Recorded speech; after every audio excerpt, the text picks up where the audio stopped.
हाँ जी, नमस्कार, राम राम सभी को। देखिए, आज का जो टॉपिक है ना हमारा, वो थोड़ा-सा ये मान लीजिए कि अनकन्वेंशनल है। अनकन्वेंशनल से मेरा मतलब क्या है कि देखिए, ये जो टॉपिक्स होते हैं, नाउन, प्रोनाउन, एडजेक्टिव, डिटर्मिनर्स के बेसिक रूल्स वगैरह जो सब हैं, वो तो हम यूजुअल किसी भी रेफरेंस बुक के अंदर पढ़ लेते हैं, है ना? किसी भी रेफरेंस बुक में आपको मिल जाएंगे। आप कोई 300 साढ़े 300 की बुक खरीदेंगे तो उसमें आपको सारे टॉपिक्स मिल जाते हैं। लेकिन हमारा जो आज का टॉपिक है वो थोड़ा सा अनकन्वेंशनल आप कह सकते हो इसको। जैसे इट के यूसेज जो है, ठीक है, इट के यूसेज वो तो आपको पता है कि नॉन लिविंग की जगह पर इट आ सकता है। दूसरी बात, जैसे किसी सेंटेंस को क्लेफ्ट सेंटेंस करना, मतलब क्लेफ्ट में चेंज करना या उसको स्प्लिट करना, ठीक है। तीसरा जो इन्वर्जन का केस होता है, ये सब बातें जो है इनको पढ़ने में आपको थोड़ा सा आनंद आएगा। जैसे इट का जो यूज है वो प्रीपेरेटरी यूज हम देखेंगे इसका। प्रीपेरेटरी यूज का मतलब कि जब मैं इट को एम्प्टी प्रोनाउन बना दूं या डमी सब्जेक्ट बनाऊं, मैं तो क्या बनाऊं, मतलब इस अकॉर्डिंग मैं इसको यूज करूं, ठीक है, तो उसको बोला जाएगा इट का प्रीपेरेटरी यूज। या फिर मैं कहूँ कि क्लेफ्ट या स्प्लिट सेंटेंस के तरह इसको यूज करना। इट के अलावा और भी चीजें यूज होती है उसके अंदर, उसमें देयर का भी आप यूज कर सकते हैं। अब देखिए, मजे की बात ये है कि ये आपको बुक्स के अंदर नहीं मिलेंगे यूजुअली बुक्स में, या मैं कहूँ यूजुअल बुक्स में, लेकिन एग्जाम में इनके क्वेश्चंस आ रहे हैं। अब ये तो गड़बड़ घोटाला हो ही रहा है कि आपको बुक में नहीं मिल रहे लेकिन एग्जाम में मिल रहे हैं।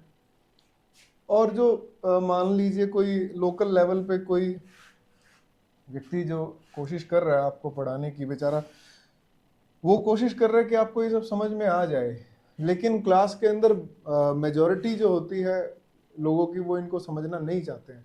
तो इसलिए फिर मैं इसको यूट्यूब पर करवा रहा हूँ। ठीक है, तो चलिए शुरू करते हैं अपने इट से। इट जो है, इसका प्रीपेरेटरी यूज है। इट का दूसरा नाम होता है, इसको आप डमी सब्जेक्ट भी बोल सकते हैं। डमी सब्जेक्ट, या फिर इसको कुछ लोग एम्प्टी प्रोनाउन भी बोलते हैं। दोनों ही टर्म्स सही हैं। आपको नाम नहीं, आपको काम याद होना चाहिए। डमी सब्जेक्ट या फिर एम्प्टी प्रोनाउन, ये दोनों एक ही बात है। और इसका मीनिंग ये रहता है कि यहाँ पर जब आप इस टर्म में यूज करते हो तब ये मीनिंगलेस होता है। ध्यान रखना, मीनिंगलेस कह रहा हूं मैं, यूजलेस नहीं कह रहा। मीनिंगलेस होगा, यूजलेस नहीं। कैसे? देखिए, किसी भी बेसिक सेंटेंस की अगर मैं बात करूं तो उसके दो पार्ट्स होते हैं। जैसे मैं ये लिखता हूं कि ही इज गोइंग होम। समझना इस बात को, ही इज गोइंग होम अगर मैं ये बोलता हूं तो इस सेंटेंस में, हर सेंटेंस के, इसके क्या, हर सेंटेंस के दो पार्ट्स होते हैं। पहला पार्ट होता है जिसको हम बोलते हैं सब्जेक्ट, और दूसरा जो सब्जेक्ट के अलावा जो पार्ट होता है उसको क्या बोलते हैं, प्रेडिकेट। आप में से 90% लोग इस चीज को जानते हो कि ये सब्जेक्ट है और ये प्रेडिकेट है। सब्जेक्ट और प्रेडिकेट में डिफरेंस क्या होता है? सब्जेक्ट जो होता है वो किस तरह की चीज है, वो नॉन इन्फॉर्मेशन होती है। कैसी इंफॉर्मेशन होगी? Non information. और प्रेडिकेट जो होता है वो न्यू इन्फॉर्मेशन होती है। अब आप बताइए कि हमारे लिए इंपॉर्टेंट इन्फॉर्मेशन कौन सी है, नॉन या न्यू? तो हम कहेंगे न्यू इन्फॉर्मेशन। न्यू इन्फॉर्मेशन हमारे लिए इंपॉर्टेंट होती है, ये इंपॉर्टेंट है। अब एक और मजेदार बात देखिए आप, तो इसका मतलब ये हुआ कि ये लेस इंपॉर्टेंट है। बिल्कुल सही है, आपने बिल्कुल सही सोचा ये कि ये लेस इंपॉर्टेंट है और ये मोर इंपॉर्टेंट इंफॉर्मेशन है। तो क्या हो कि सेंटेंस के अंदर जो हमारा सब्जेक्ट है वो ही इंपॉर्टेंट इंफॉर्मेशन बन जाए। दोबारा सुनना, क्या हो कि अगर मैं सब्जेक्ट को ही इंपॉर्टेंट इंफॉर्मेशन बना दूं तो मुझे फिर सेंटेंस कैसे लिखना पड़ेगा?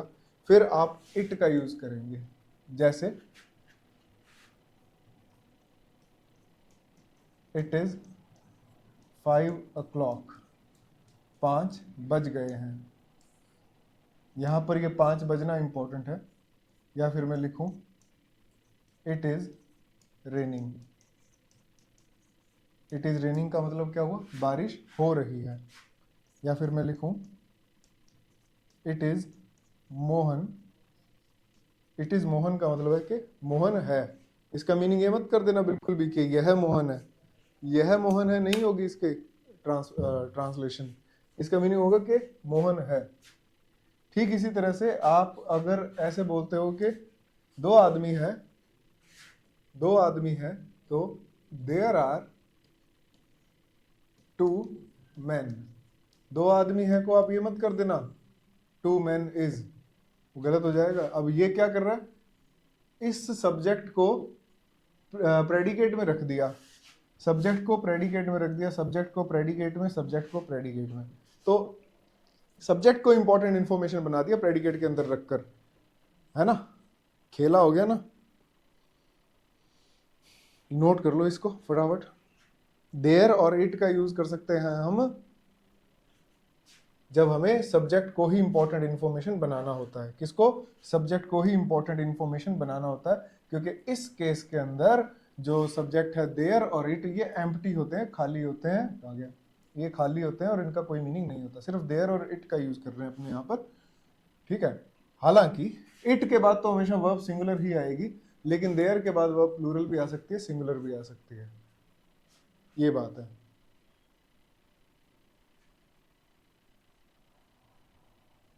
और देखो इसके अंदर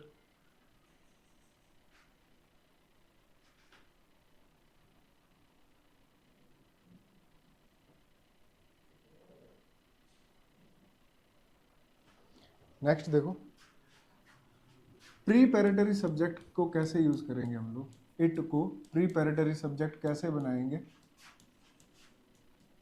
देखिए इसका सबसे पहला यूज जो है वो ये है, सबसे पहला यूज कि जब हमारा सब्जेक्ट 2+V1 हो, जब हमारा सब्जेक्ट कौन हो, 2+V1 हो, तब प्रीपेरेटरी सब्जेक्ट को किस तरह से यूज किया जाता है वो आपको देखना है। सब्जेक्ट कौन है हमारा, 2+V1 है। ये 2+V1 लिखा होगा। जब सेंटेंस मान लो ऐसे लिखा हुआ आ गया, ये गलत होगा सेंटेंस में, पहले बता दूं। To talk to you is nice.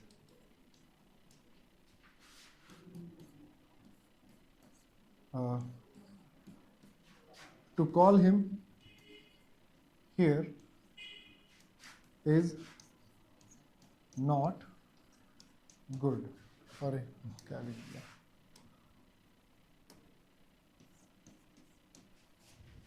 तो ये दोनों जो फॉर्मेशंस है सेंटेंसेस की, ये इनफॉर्मल है। ये ठीक है, ये दोनों फॉर्मेशंस कैसी हैं, ये इनफॉर्मल है।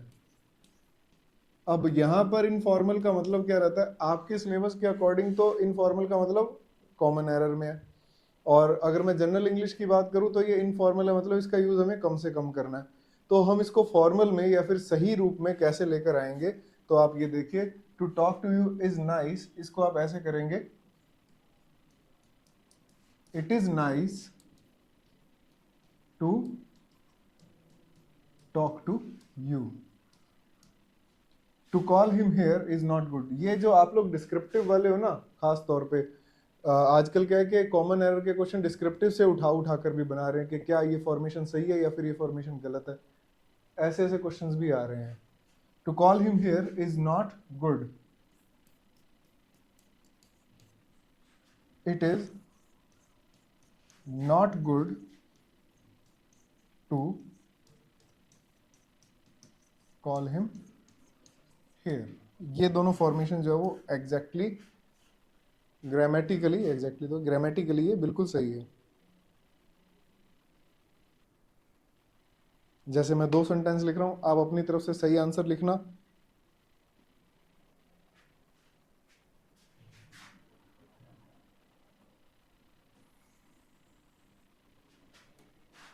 मान लीजिए मैंने ऐसे लिखा,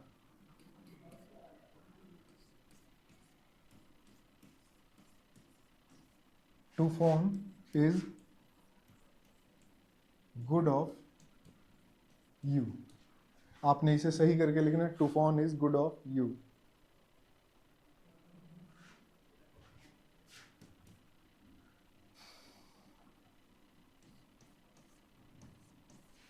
to reserve in advance is wise by. इन दोनों को सही करके लिखो आप।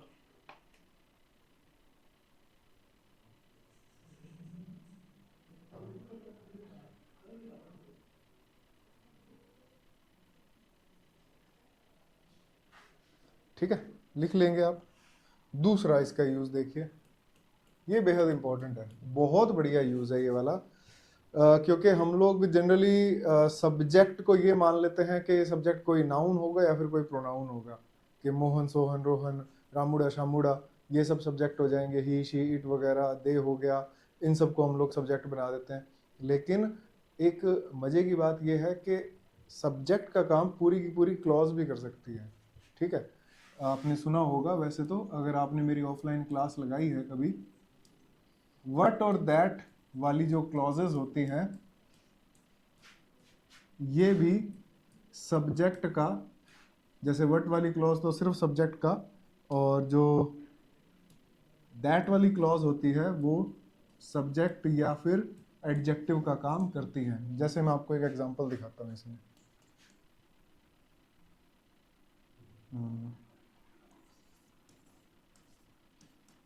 What you have asked for will not be possible. दूसरा, इसी सेंटेंस को अगर मैं ऐसे लिखूं, it is not possible what you have asked for. आप इस सेंटेंस को दो तरीके से लिख सकते हैं।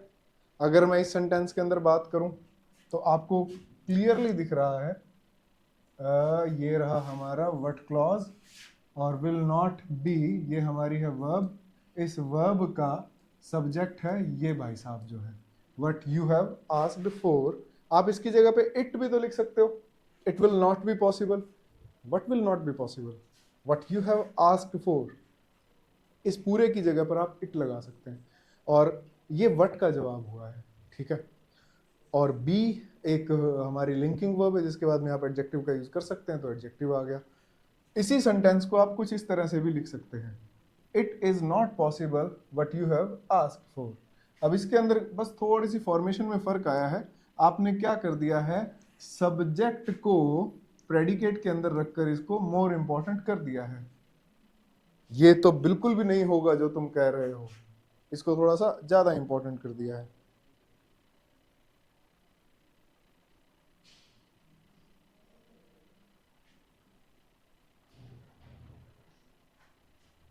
अब हुआ क्या कि वट वाली क्लॉज को तो आप शुरुआत में लिख सकते हैं, लेकिन बाय चांस मान लीजिए कोई दैट वाली क्लॉज आ जाए तो क्या वो शुरुआत में आ सकती है? मैं एक सेंटेंस आपको लिख कर देता हूं, आप बताना कि क्या इसमें आप दैट वाली क्लॉज को पहले लगा सकते हैं। मान लीजिए मैं लिख देता हूं, it's probable that we will be little late, कि 1-2 मिनट लेट हो जाएंगे, ऐसी संभावना है। क्या जैसे मैंने दैट वाले को यहाँ पर पहले लगा दिया था, तो क्या ये सेंटेंस भी पहले आ सकता है? ये कॉमन एरर का क्वेश्चन बनता है। That we will be little late is possible, नहीं बनेगा। तो उसकी जगह पर इसकी फॉर्मेशन सिर्फ यही सही है, वट वाली क्लॉज को आप पहले लिख सकते हैं, और दैट वाली क्लॉज जो है ना, ये पहले नहीं आ पाएगी इधर। जैसे मान लो मैं ये लिख दूं, इट doesn't interest me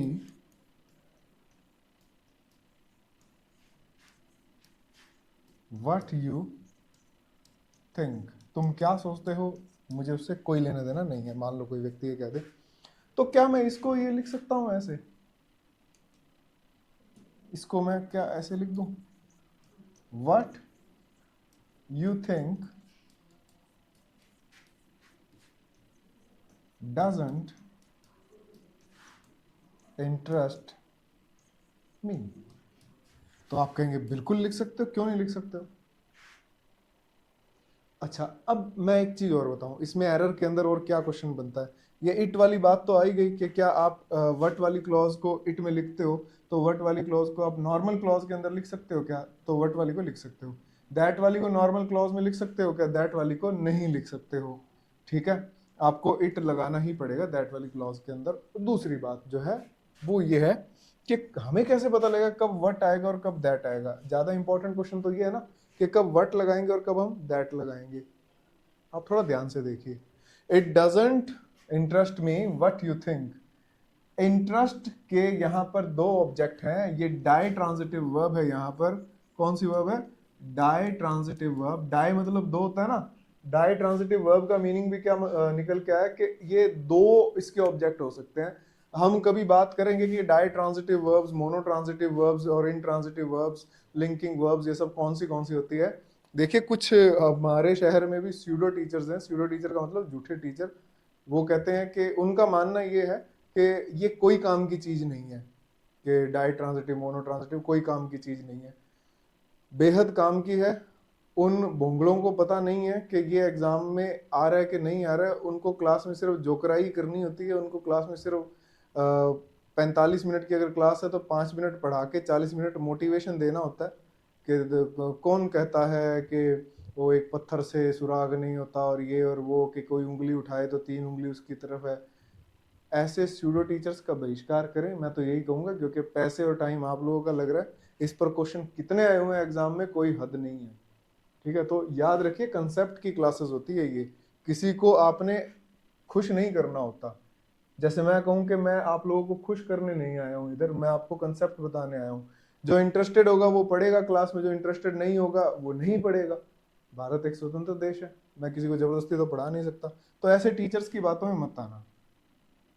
मजा आ गया चुगली करके। तो देखो, what you think doesn't interest me, ये जो है ना, क्योंकि ये वर्ब यहाँ पर डाई ट्रांजिटिव वर्ब है जिसके दो ऑब्जेक्ट हो सकते हैं। एक ऑब्जेक्ट ये रहा और दूसरा ये रहा। ठीक है, दूसरा ऑब्जेक्ट ये रहा इसका। अब दूसरा मैं बात करूं कि ये सेंटेंस क्यों नहीं बन पा रहा। It is probable that we will be little late. We will be little late, ये सेंटेंस अपने आप में कंप्लीट है, और इट इज प्रोबेबल ये सेंटेंस अपने आप में कंप्लीट है। ना इसको कहीं पर ऑब्जेक्ट की जरूरत है, ना इसको कहीं पर ऐसी कोई जरूरत है। तो दैट बस एक सिंपल सा कंजंक्शन आया है जिसने दो क्लॉजेस को जोड़ दिया है। जबकि यहां पर क्या हुआ है कि ये जो इंटरेस्ट है इसका एक ऑब्जेक्ट तो ये क्लॉज है, एक ऑब्जेक्ट ये खुद है। तो आप ऐसा भी कर सकते हो कि अगर ये ऑब्जेक्ट बन रहा है तो फिर इसको आप सब्जेक्ट भी बना सकते हो। तो इसको आपने सब्जेक्ट बना दिया, ये रहा what you think doesn't interest me. ये बात है इसके अंदर। जैसे मैं एक और चीज आपको दिखाऊं इसमें,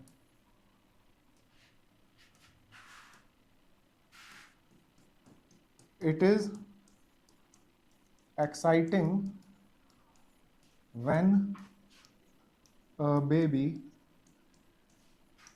स्टार्ट्स टॉकिंग।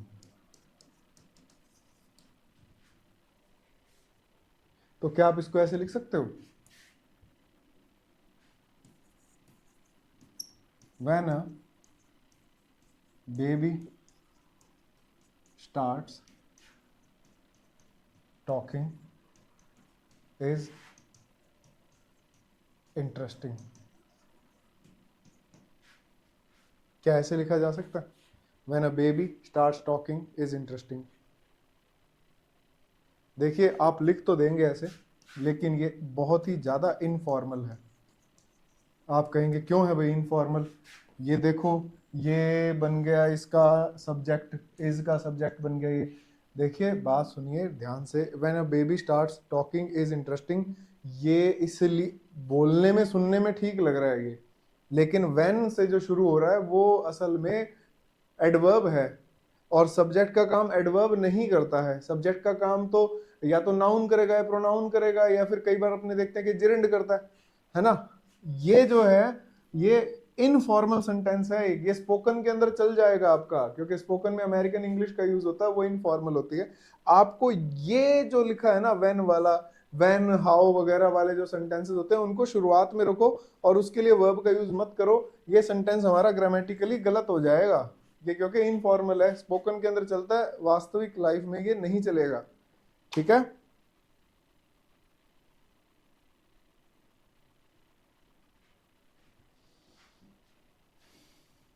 चलिए एक दो बातें और करते हैं इस पे।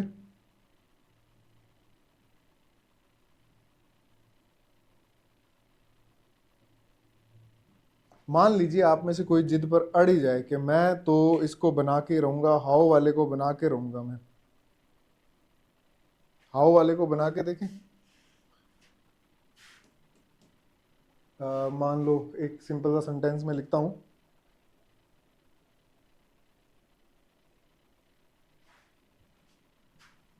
ये it took me months to get to know her। ठीक है,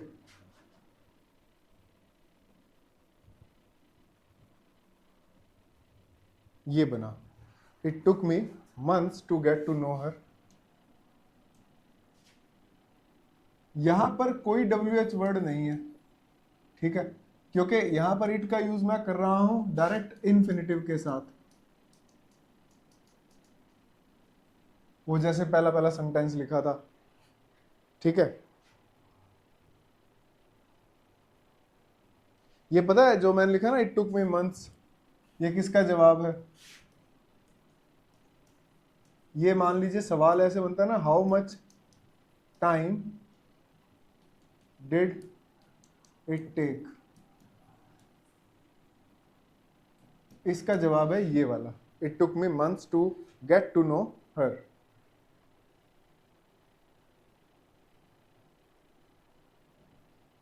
ठीक है,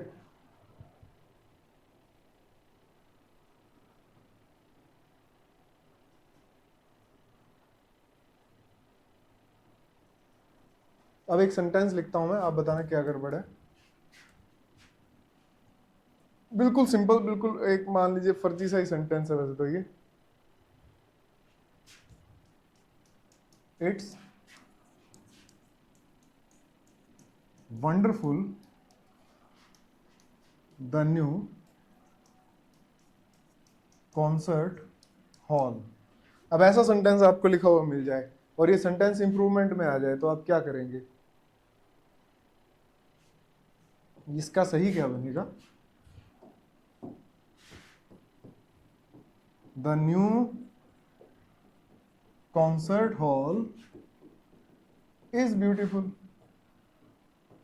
अब आप कहेंगे इसके पीछे क्या लॉजिक है, ये वाला गलत और ये वाला सही क्यों है? इसका लॉजिक क्या है? देखिए, ये जो हमारा प्री पैरेटरी सब्जेक्ट है ना, प्री पैरेटरी सब्जेक्ट जो है वो नाउन फ्रेज के लिए यूज नॉर्मली नहीं होगा। ठीक है,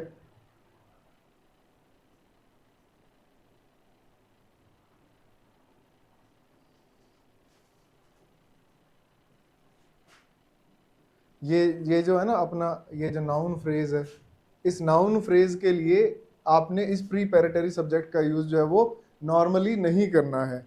ये आप लिख लीजिएगा, नाउन फ्रेज के लिए, नाउन फ्रेज के लिए प्री पैरेटरी सब्जेक्ट का यूज नहीं होगा।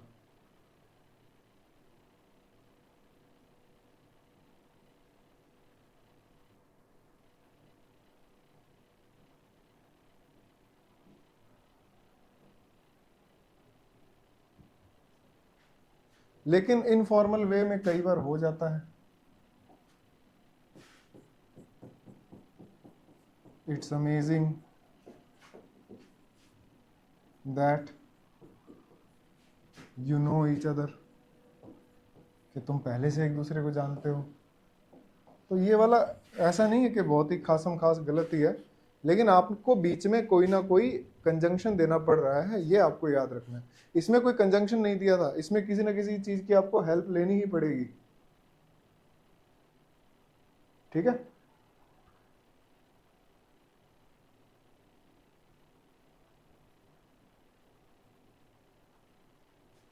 एक और देखें, ये सेंटेंस है, it is comfortable to sit on this chair. क्या ये सेंटेंस सही है? फॉर्मल है कि इनफॉर्मल है? इट इज कंफर्ट, अरे ई कहां से आएगा, it is comfortable to sit on this chair.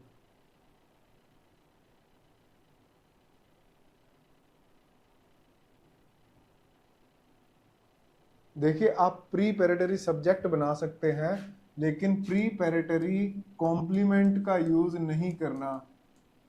ये कॉम्प्लीमेंट है, प्री पेरेटरी कॉम्प्लीमेंट का यूज नहीं करना होता। ये सेंटेंस के अंदर गलती होती है। आपको याद रखना है कि जो इट इज कंफर्टेबल और ये जो वर्ड है ना प्री पेरेटरी कॉम्प्लीमेंट बन जाएगा, ये सही नहीं होगा। इसको कैसे सही करके लिखें? सही वाला ये होगा, ये गलत है। This chair is comfortable to sit on. ये लो, ये बना है, this chair is comfortable to sit on. देखिए, आज तो हमने बात की है प्री पेरेटरी सब्जेक्ट पर, कल हम लोग बात करेंगे प्री पेरेटरी ऑब्जेक्ट पर। कल मतलब जो भी वीडियो नेक्स्ट जो आएगी, इस पर प्री पेरेटरी ऑब्जेक्ट पर हम लोग बात करेंगे।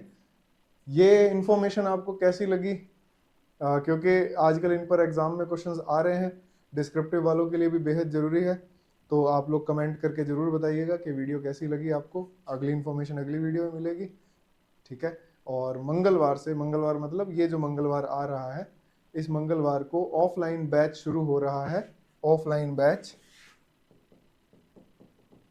एक ऑफलाइन बैच शुरू हो रहा है, जिसके अंदर आपकी डेली 90 मिनट्स की, एटलीस्ट 90 मिनट्स की आपकी क्लास होगी।